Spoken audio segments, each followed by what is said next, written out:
This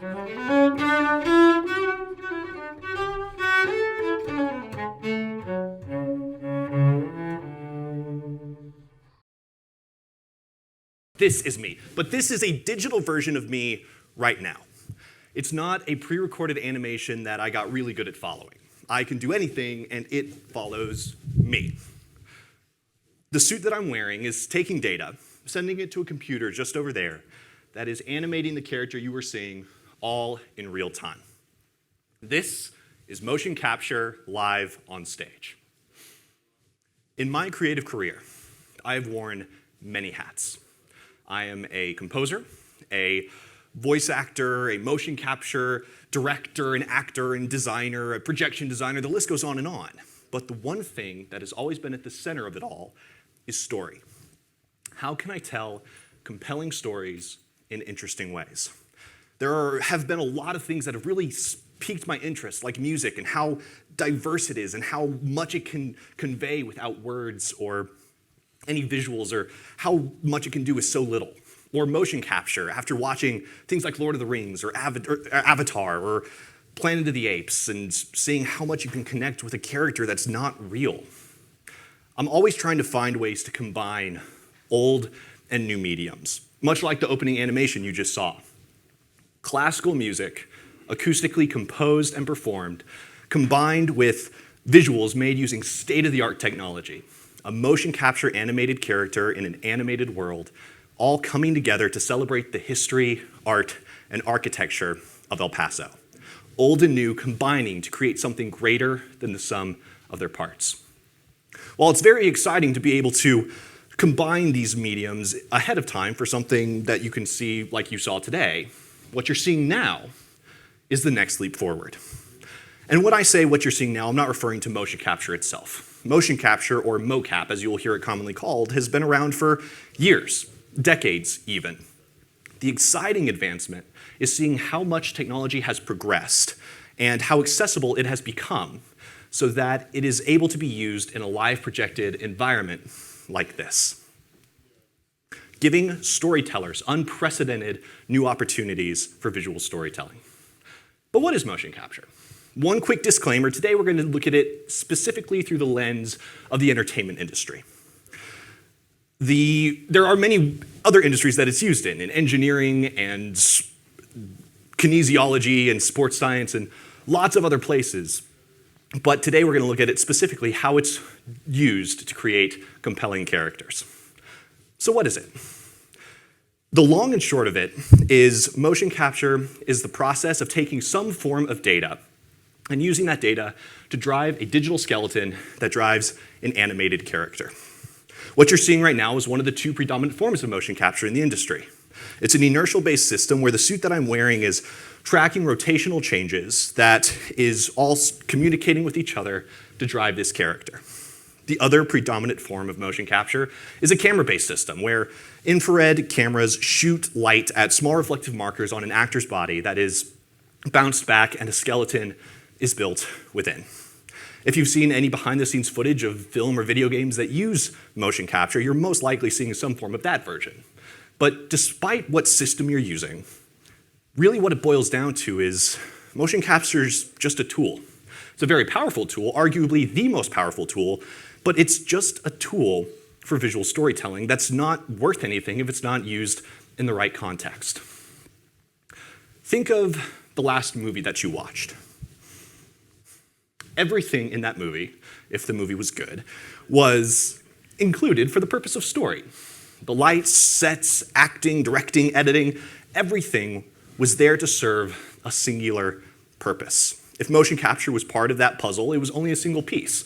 Think of it as the universal costume, one that's not even decided on the day. A typical motion capture workflow sees character artists design a character that they then pass to the folks on set so they have some sense of scale or framing or blocking. But then all of that data is passed to the folks after in post-production, the character artists and the designers and animators to slot it into the final project. In this case, the timeline is shifted a little bit.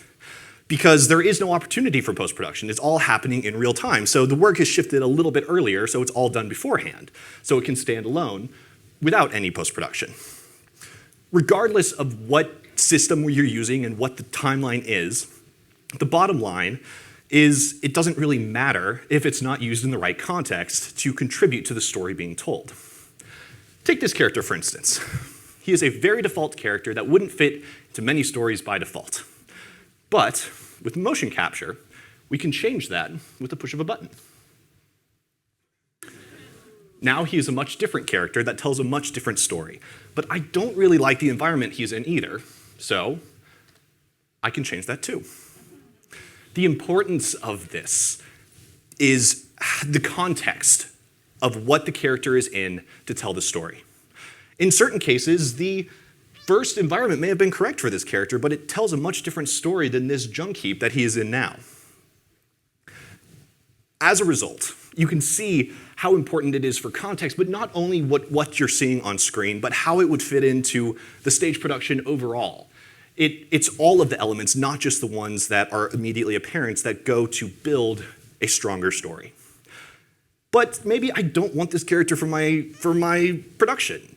The great thing about motion capture is I can be as many characters as I want, or at least as many characters as I have pre-prepared. So, with that, there's a lot more than initially meets the eye. I am a tall, lanky human being. So you would expect to see me as tall, lanky characters. But with motion capture, I'm not limited to just that. I can be short. I can be non-human.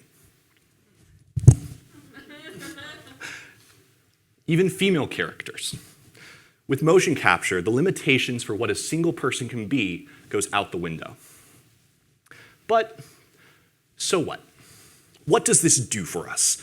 How can this be used in a live storytelling environment like theater or ballet? Imagine A Christmas Carol.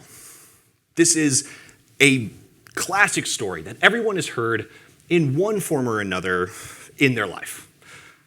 Theaters all over the world tell this story every year and are always trying to find new and creative ways to portray the ghosts of Christmas past, present, and future. But imagine if those ghosts could all be played by a single actor in motion capture. As they come into the story, they are live projection mapped onto the stage, allowing you to highlight their ethereal nature and really captivate what it means to be a ghost visiting Scrooge to teach him a lesson.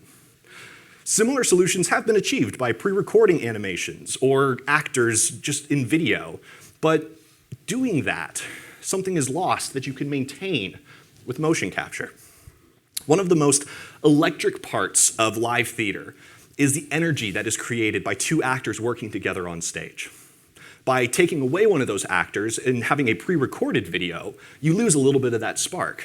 But with motion capture, as you can see, you can have the best of both worlds, allowing you to have an actor on stage working against Scrooge, in this case in a dark suit like this, blacked out on stage to not ironically detract from the character that they're playing, but still there to create that energy on stage that theater is so special for.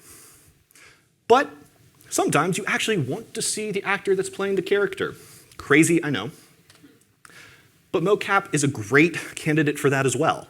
With how discreet it is, it's easily worn under other clothes, allowing you to use it in tandem with traditional costuming. My favorite example of how this could work is in a production of Jekyll and Hyde, where every time Jekyll turns into Hyde, it manifests as a shadow that grows out of him, just slightly larger than life, but enough that you can always see Jekyll at his core. Other places this would be a great application for is in dance and ballet and other movement-based performance venues. Just like in theater, in those classical types of applications, the suspension of disbelief is a basic part of the audience's expectations. This by no means cheapens the experience, but with motion capture, you can reimagine how that is approached. There is only so much that you can literally show on stage.